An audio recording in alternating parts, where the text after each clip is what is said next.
সর্বদাই পেশাব বেরিয়েই থাকে। পেশাব পায়খানার রাস্তা দিয়ে কিবাকিবি বেরিয়েই থাকে। ঘাও ফুট পচারির থেকে সর্বদাই রক্ত বা পুষ বেরিয়েই থাকে।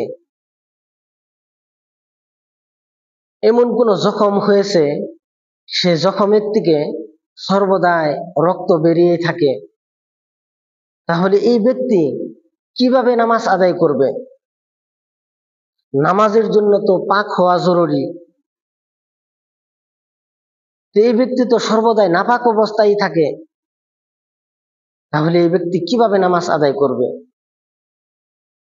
আর যখন সর্বদাই নাপাক অবস্থায় থাকে, যেরকম পেশাব যদি সর্বদাই বেরিয়ে থাকে, তাহলে ওই ব্যক্তি মাজুর,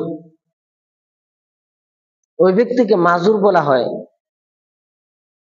আর মাজুরের জন্যই এই মাসলা। যখন কোনো ব্যক্তি মাজুর হয়, এইরকম বেমারের মধ্যে যখন মুবতালা হয়, যে পেশাব সর্বদাই বেরিয়ে থাকে বা জখমের থেকে রক্ত সর্বদাই বেরিয়ে থাকে, তাহলে ওই ব্যক্তির জন্য প্রত্যেক নামাজের সময় তার অজু করে নিতে হবে। হয়তো জোহরের নামাজ সে আদায় করবে, যে জোহরের নামাজের সময় সে অজু করে জোহরের নামাজের ফরজ সুন্নত নফল যত নামাজ সে পড়ে নিতে পারবে। কিন্তু ওই জোহরের নামাজের যে অজু করছে, ওই অজু দিয়ে আসরের নামাজ পড়ে নিতে পারবে না। এবং কি জোহরের নামাজের পরে এখনো আসরের নামাজের সময় অনেক বাকি আছে, এই সময় যদি সে অজু করছে আর ওই অজু দিয়ে সে আসরের নামাজ পড়তে চায়, এই অজু আসরের নামাজের জন্য গ্রহণযোগ্য হবে না।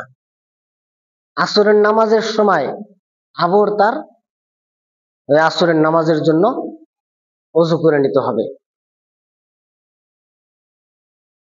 সময় হওয়ার আগে যদি অজু করে নেয়, তাহলে ওই অজু নামাজের জন্য গ্রহণযোগ্য হবে না। সময় হওয়ার পরে, ওয়াক্ত ঢোকার পরে তার ওই নামাজের নিয়তে অজু করে নিতে হবে। ওই অজু দিয়ে সে নামাজ আদায় করে নেবে, নামাজ হয়ে যাবে। আল্লাহ তাআলা আমাদেরকে এইসব মাসলা মাসাইল জানা বোঝা এবং আমলে আনার তৌফিক দান করুক। আমিন।